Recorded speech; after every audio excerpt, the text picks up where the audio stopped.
열왕기하 5장 1절에서 8절 말씀. 시리아 왕의 군사령관 나아만 장군은 왕이 아끼는 큰 인물이고 존경받는 사람이었다. 주님께서 그를 시켜 시리아에 구원을 베풀어 주신 일이 있었다. 나아만은 강한 용사였는데 그만 나병에 걸리고 말았다. 시리아가 군대를 일으켜서 이스라엘 땅에 쳐들어갔을 때에 그곳에서 어린 소녀 하나를 잡아온 적이 있었다. 그 소녀는 나아만의 아내의 시중을 들고 있었다. 그 소녀가 여주인에게 말하였다. 주인 어른께서 사마리아에 있는 한 예언자를 만나보시면 좋겠습니다. 그분이라면 어른의 나병을 고치실 수가 있을 것입니다.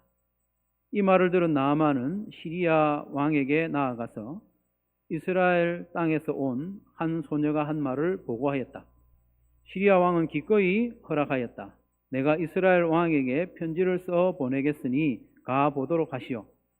나아만은 은 10달란트와 금 6,000개와 옷 10벌을 가지고 가서 왕의 편지를 이스라엘 왕에게 전하였다.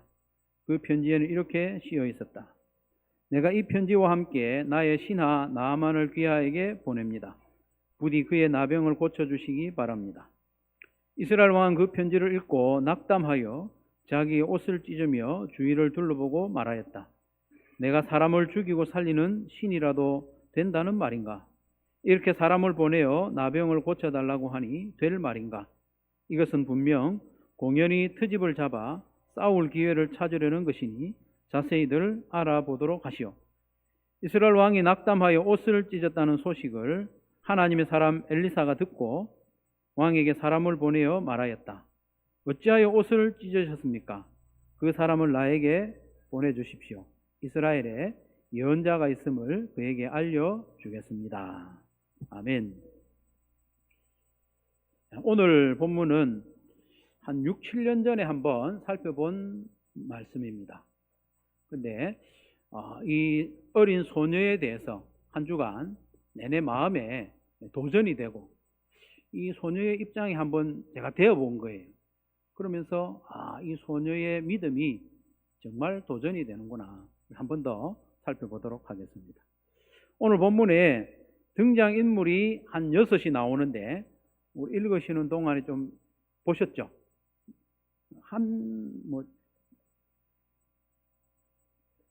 엑스트라 정도로 몇 명이 더 나오지만 주요 인물이 6명입니다. 어린 소녀가 나오고요. 또 누가 나옵니까? 나아만 장군, 그리고 나아만의 아내, 그리고 시리아의 왕, 그리고 이스라엘의 왕, 그리고 중요한 사람 한 사람, 엘리사. 이렇게 6명이 나옵니다. 6명의 등장인물 가운데 가장 초라하고 참 가여운 사람은 포로로 잡혀온 이름 없는 한 소녀인 것 같아요. 하지만 오늘 본문에 소개되는 하나님의 놀라운 역사가 이 어린 소녀의 말 한마디에서부터 시작하고 있다는 것이 참 놀랍습니다. 우리는 다 이 소녀가 참 불쌍하게 보이는데 이 소녀가 믿음의 사람으로서 하나님께 쓰임받고 있다는 거죠. 여러분, 성경과 하나님의 역사는 참 흥미진진합니다. 놀라운 기적이 자주 등장해서 흥미진진하기도 하거니와 예상치 못한 사람이 쓰임받는 거예요. 주목받지 못하는 사람이 부름을 받는 거예요. 우리가 보기에 참 자격 없다, 저 사람 나보다 좀 못하다 싶은 사람이 하나님께 쓰임받는 것을 보기 때문에 성경은 흥미진진하고 재미가 있습니다. 때는 아합의 아들 요람이 북이스라엘의 왕으로 있을 때입니다. 아합 하면 아주 악한 왕이죠. 북이스라엘 왕 중에 첫 번째 아니면 두 번째로 악한 왕입니다. 가장 악한 왕이라고 할 수 있죠. 아내 이세벨과 함께 북이스라엘을 우상의 소굴로 만든 사람이 아합입니다. 그 아합의 아들 요람이 북이스라엘의 왕으로 다스리고 있을 때 바로 옆나라 시리아로부터 괴롭힘을 많이 받았어요. 그 시리아의 나아만이라는 장군이, 뛰어난 장군이 있었는데 이 장군 때문에 이스라엘이 많이 괴로웠어요. 그 장군을 왕이 매우 아끼고 의지하고 있었는데 그만 이 나아만이 나병에 걸리고 말았다는 나병. 나병이라고 하니까 예전에 성경 번역에서는 문둥병 이렇게 했죠. 우리로 요즘으로 치면 한센시병 이렇게 볼 수 있는데 꼭 그 병은 아닐 수도 있어요. 다양한 피부병을 나병이라고 하거든요. 그래서 심각한 피부병이지만 그 문둥병이라고 일컫는 그건 아닌 것 같아요. 왜냐하면 이 나병에 걸렸지만 여전히 장군으로 활동을 하잖아요. 그걸 보면 우리가 알고 있는 그 나병은 아닌 것 같아요. 어쨌든 심각한 병이죠. 나아만의 아내에게 시중드는 한 어린 소녀가 있었는데 이 소녀는 시리아의 군대가 북이스라엘에 쳐들어가서 붙잡아온 전쟁포로입니다. 전쟁포로. 노예이죠. 노예 주제에 감히 여주인에게 이렇게 말합니다. 3절에 보면 주인 어른께서 사마리아에 있는 한 예언자를 만나보시면 좋겠습니다. 엘리사를 말하는 거예요. 엘리사를 만나보면 좋겠습니다. 그분이라면 어른의 나병을 고칠 수가 있을 것입니다. 이렇게 했습니다. 그랬더니 여주인이 남편 나아만 장군에게 이 어린 소녀의 말을 전달을 하는 거예요. 거기까지는 이해가 됩니다. 남편이 퇴근해 오면 아내와 대화를 할 때 시시콜콜 이야기를 나눌 수 있죠. 이런 일도 있었고 저런 일도 있었고 이 소녀가 이런 이야기도 합니다. 뭐 이렇게 거기까지는 이야기가 할 수 있는데 문제는 그 다음이에요. 나아만은요 공인입니다. 공인. 한 나라의 실세 장군이에요. 2인자예요. 2인자가 왕에게 나아가가지고 공식적으로 이걸 보고했다는 거예요. 4절에 보면 이 말을 들은 나아만은 시리아의 왕에게 나아가서 이스라엘 땅에서 온 한 소녀가 한 말을 보고하였다. 고하였다는 거예요. 고하였다. 말했다. 이 말은 이 단어의 뜻이 뭐냐면 없는 말, 또 짐작하는 말 이런 말을 전하는 게 아니고 본 거 있잖아요. 본 거. 보고 들은 것을 고하는 거. 요럴 때 사용하는 게 보고하는 거예요. 공식적인 행위라는 거죠. 이건 상상도 못할 일이죠. 있을 수 없는 일입니다. 시리아의 2인자. 요즘으로 치면은 국방장관 겸 경호실장쯤 되는 사람이 나아만입니다. 엄청난 권력을 가진 사람이 이스라엘 땅에서 잡혀온 한 노예의 소녀가 한 말을 자기보다 높은 유일한 사람 왕에게 가서 전달을 하고 있는 거예요. 사담을 하는 게 아니고 이걸 보고를 했다는 건 무슨 말입니까? 나를 이 나라에 보내달라는 거예요. 공식적으로 요청했다는 거예요. 더군다나 이 소녀가 종으로 잡혀왔다는 것은 이스라엘을 지키는 신, 이스라엘에 잡혀왔으니까 이스라엘을 지켜주는 신 여호와가 자기 백성을 지켜주지 못했다는 거예요. 그 당시에는 신관이 그래요. 신관. 나라의 전쟁은 그 민족을 지켜주는 신들과의 전쟁으로 인식하던 시대입니다. 그래서 이스라엘에서 백성을 빼앗겼다는 것은 이스라엘을 지키는 신이 백성을 지켜주지 못했다는 거예요. 그런데 그런 신을 섬기는 이스라엘의 선지자에게 가면 나병을 고침을 받을 수 있다는 이 말은 엉터리 같은 말이에요. 자기 백성도 못 지켜줬는데 그 나라를 침탈한 장군을 고쳐준다. 이건 엉터리 같은 말이에요. 그 말을 왕에게 아뢰는 거예요. 놀랍게도 시리아의 왕은 그거 즉시 허락하죠. 다녀오너라 이렇게 말만 한 게 아니고 나아만의 병을 고쳐주도록 편지를 썼어요. 편지를 써서 부탁하는 거예요. 나아만은 그 편지를 손에 들고 이스라엘의 수도 사마리아까지 갑니다. 가서 이 편지를 이스라엘 왕에게 전달을 하죠. 그러니까 왕은 옷을 찢었다고 말해요. 옷을 찢었다. 7절 말씀에 보면 내가 사람을 죽이고 살리는 신이라도 된다는 말인가? 내가 하나님이란 말인가? 이렇게 사람을 보내어 나병을 고쳐달라고 하니 될 말인가? 이것은 분명 공연히 트집을 잡아 싸울 기회를 찾으려는 것이니 자세히들 알아보도록 하시오. 이제 우리는 전쟁의 위협 앞에 있다는 거예요. 왕의 마음이 충분히 이해가 됩니다. 왜냐하면 시리아는 계속 이스라엘을 괴롭히고 있거든요. 수시로 전쟁을 해요. 고통을 당하는 중에 있기 때문에 이거 나병 환자를 보내가지고 안 고쳐주면, 못 고쳐주면 쳐들어오겠지, 그런 마음이 든 거예요. 하지만 이 왕의 말은 대단히 모순적이고 또 불신앙적이기도 합니다. 왕은 스스로 고백하기를 하나님은 사람을 죽이기도 하고 살리는 분이라는 걸 인정을 해요. 그러면서도 왕은 이스라엘의 하나님의 도우심을 요청하거나 또 하나님의 선지자 엘리사에게 물어볼 생각도 아예 하지 않고 낙담했다는 거예요. 더 아이러니한 것은 이방의 시리아 왕도 믿고 있는 거예요.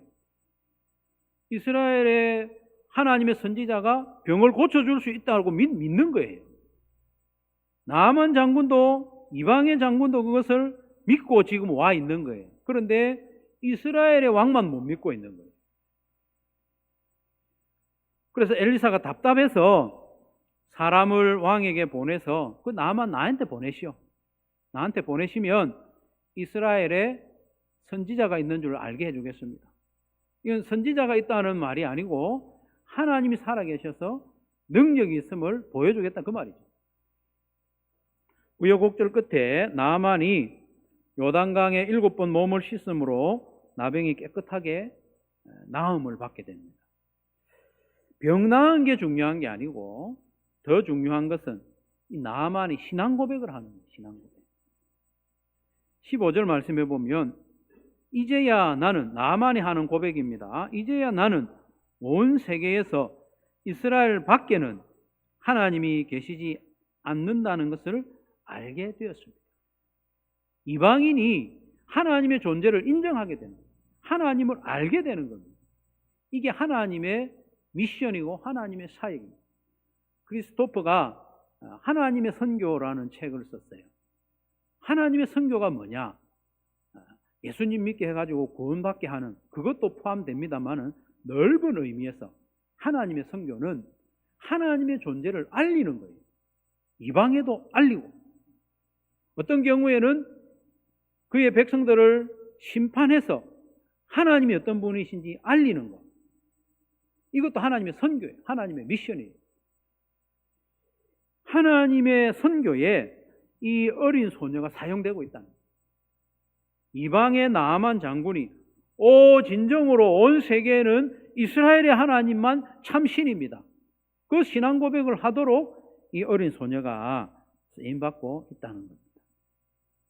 어린 소녀의 말 한마디가 여주인을 움직이고 나아만 장군을 움직이고 시리아의 왕을 움직이고 선지자를 움직이고 하나님까지 감동시켜서 하나님이 참신이심을 알리는 하나님의 선교의 놀라운 역사가 일어나게 되었다는 것입니다.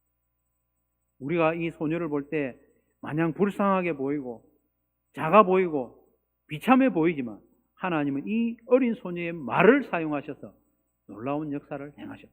그러면 이 어린 소녀의 말이 어떻게 해서 이런 놀라운 힘이 있게 되었는지 오늘 우리가 좀 생각해 보자 합니다. 먼저 이 소녀는 믿음의 소녀였습니다. 믿음의 소녀. 이 어린 소녀는 비록 전쟁포로로 끌려온 노예였지만 강력한 믿음을 가진 소녀였습니다. 믿음의 사람의 말은 힘이 있습니다.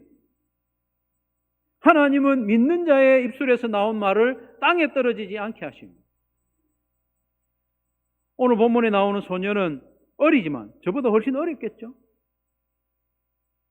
결혼도 아직 안 했는 것 같아요. 어리지만 정말로 존경스러운 믿음의 위인입니다. 위인. 제가 한 주간 이 소녀의 입장에서 한번 돼가지고 묵상을 해봤어요. 내가 이 소녀를 지금 내가 눈앞에서 본다면 내가 머리를 숙였어요. 아니, 무릎을 꿇어서라도 이 믿음의 경의를 표하고 싶은 순전한 믿음의 소유자였다. 아마 제가 이 소녀의 입장이었다면 결코 이런 믿음을 발휘하지 못했을 겁니다.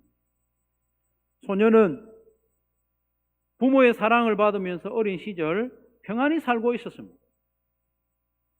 그 집안이 넉넉했는지는 모르지만 어린 시절을 평안히 살고 있었습니다. 그런데 졸지에 전쟁 포로로 끌려와서 노예가 되었습니다. 아마 10중 8구 소녀의 부모는 전쟁통에 목숨을 잃었을 것입니다. 딸이 붙잡혀 가는데 가만 보고 있을 부모가 어디 있겠습니까? 전쟁통에 저항하면 죽음 외에 길이 없습니다. 이렇게 처참한 지경으로 삶이 부서지고 추락하면 그나마 있던 믿음도 사라지지 않겠습니까? 여러분이 이 소녀의 입장이 됐다고 한번 생각해 보세요.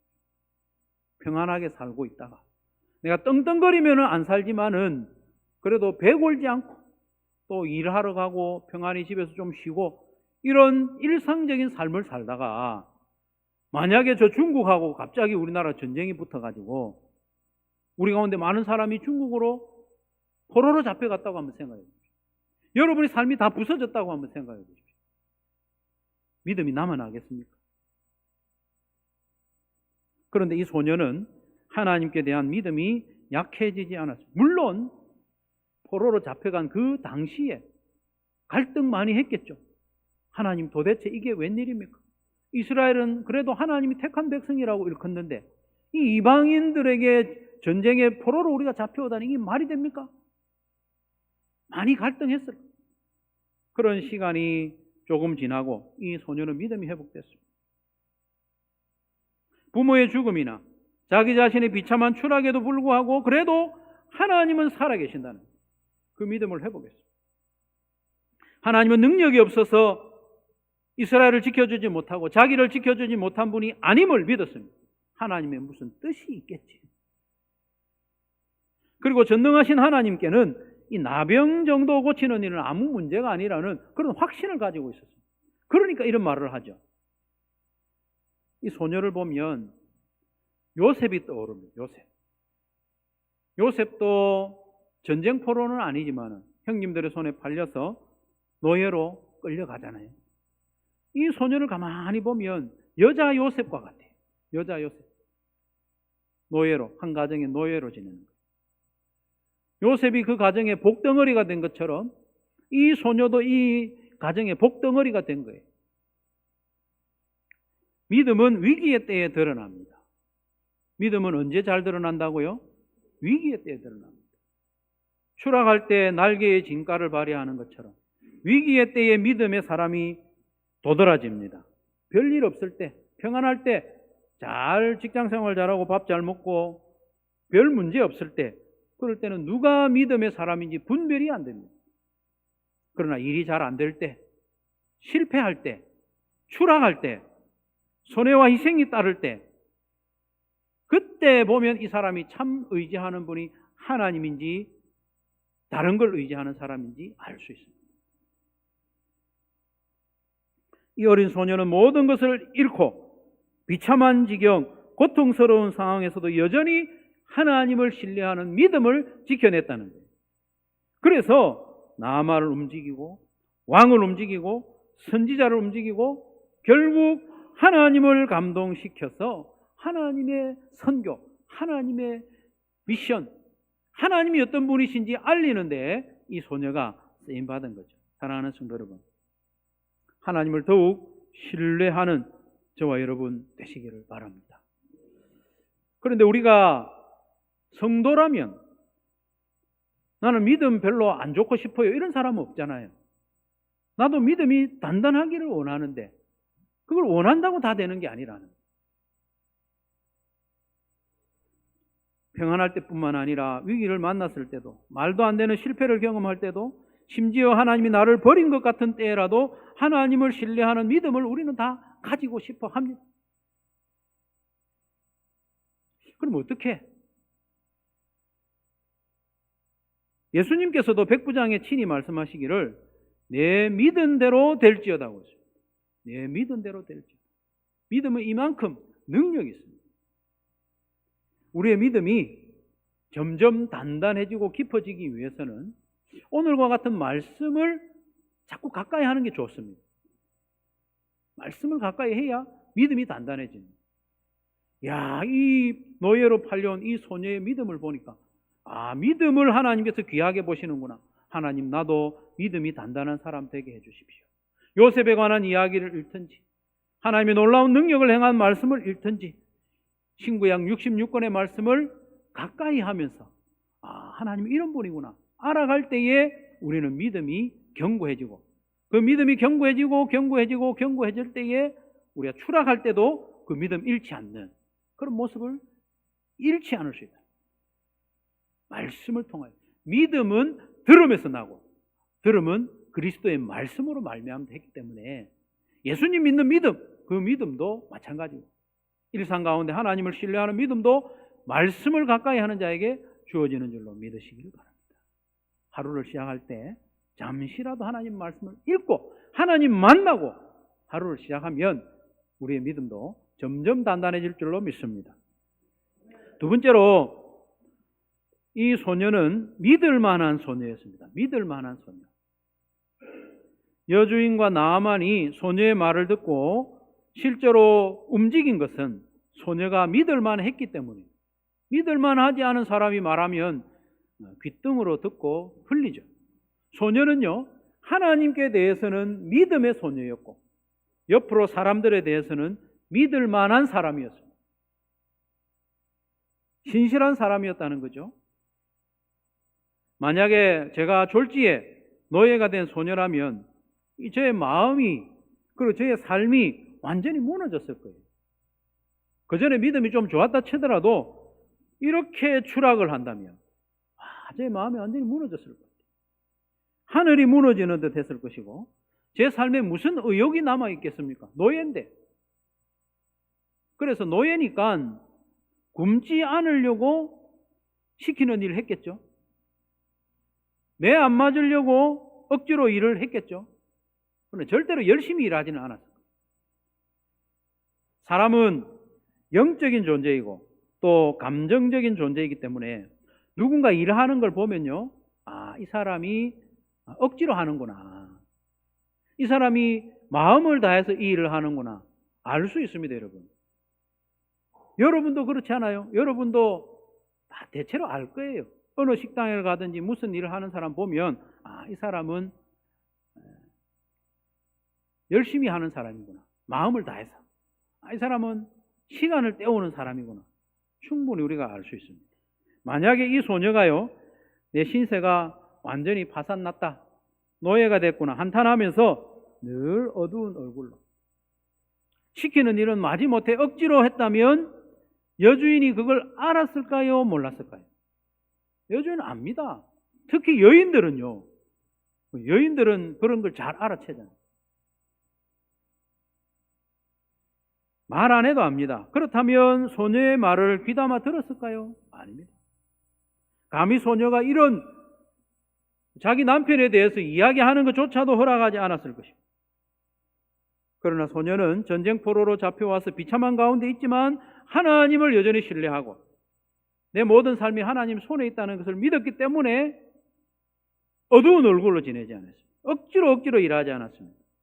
이스라엘을 애굽에서 건져내신 하나님께서 나를 어떻게 해주시겠지, 그런 믿음을 가지고 자기의 작은 삶에 성실하게 신실하게 살았던 거죠. 그래서 현실은 암담했지만 당장에 맡은 모든 일에 신실했던 겁니다. 신실했어요. 여러분, 어린 소녀 노예에게 뭐 그리 대단한 일을 맡기겠습니까? 거금을 다른 집에 심부름을 시키겠습니까?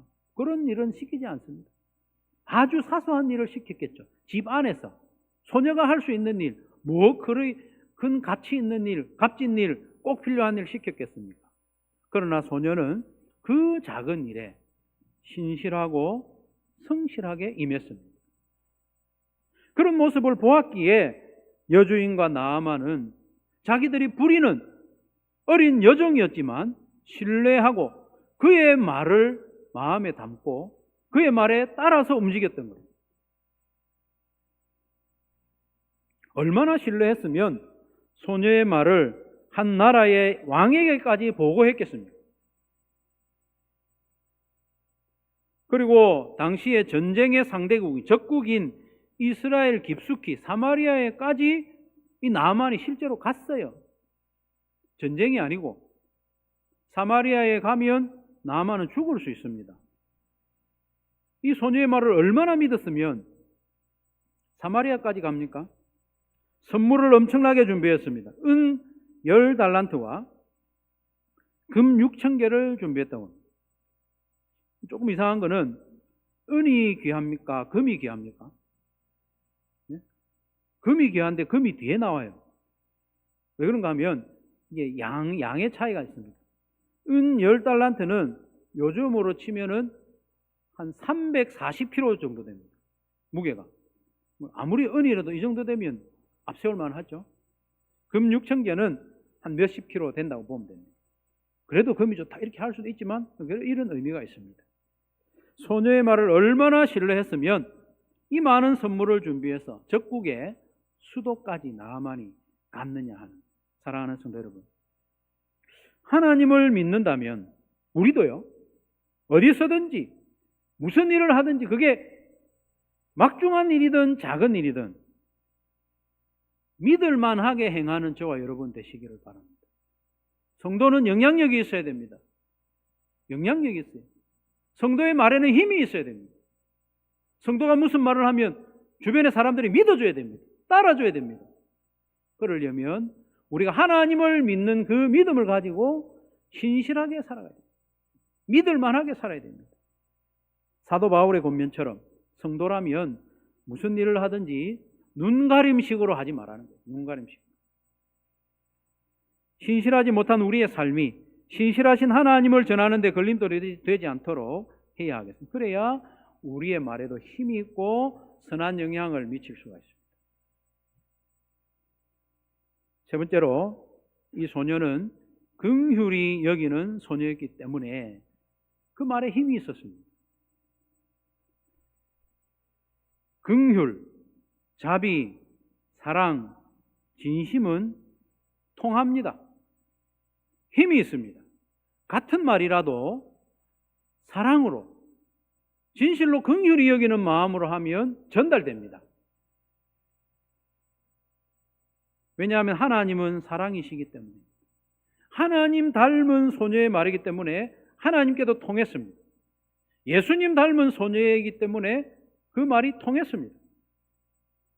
소녀는 지금 정보를 공유하는 수준이 아니지 않아요? 거기 가면 명의가 있다, 명의. 이 병에는 그 의사가 딱이다. 그 의사한테 가면 당신이 꼭 낫는다. 이런 정보를 소개하는 수준이 아닙니다. 이 소녀는 지금 긍휼히 여기는 마음으로 자기의 마음을 나누고 있는 거예요. 그래서 이 여주인의 마음이 움직였고 나만도 움직이고 왕도 움직이고 하나님도 감동하는 것입니다. 3절 전반부를 다시 한번 보시면 그 소녀가 여주인에게 말하였다. 주인 어른께서 사마리아에 있는 한 예언자 엘리사를 만나보시면 좋겠습니다. 꼭 만나보면 좋겠습니다. 그러면 고침받을 수 있습니다. 좋겠습니다. 여기서 좋겠습니다 하는 말은 이 소녀의 마음이거든요. 정보가 아닙니다. 마음이고 긍휼히 여기는 마음이죠. 여기서 좋겠다는 말은 감탄사입니다. 감탄사. 히브리어에서 감탄사인데 그렇게만 될 수 있다면, 그런 뜻이에요. 그렇게만 될 수 있다면. 이건 정보가 아닙니다. 소녀의 마음이 간절하다는 말이에요. 엘리사 앞에 서서 꼭 고침받기를 원합니다. 사랑의 마음, 하나님 아버지의 마음으로 이 이야기를 하고 있는 거예요. 소녀는 전쟁포로입니다. 나만이 이 소녀를 붙잡아온 거예요. 직접 붙잡아 왔는지, 안 그러면 나만이 거느리는 군대가 가서 붙잡아 왔는지, 원흉은 나만입니다. 그 나만을 불쌍히 여기는 거예요. 하나님께서도 감동하시는 거예요. 사랑하는 성도 여러분, 하나님께서는 이런 사람을 찾으십니다. 긍휼히 여기는 사람. 하나님이 그런 분이시니까.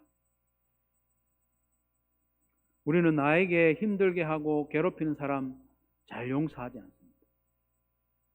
그대로 갚으려고 합니다. 그러나 하나님께서는 그런 사람이라도 용서하는 사람을, 사랑하는 사람을, 긍휼히 여기는 사람을 하나님께서 들어서 사용하십니다.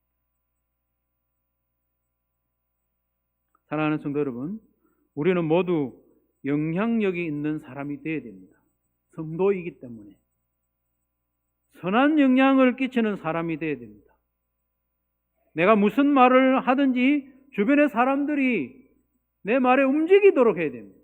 귓등으로 듣고 하는 소리지 뭐 니나 잘해라 이렇게 받아들이도록 해서는 안 됩니다.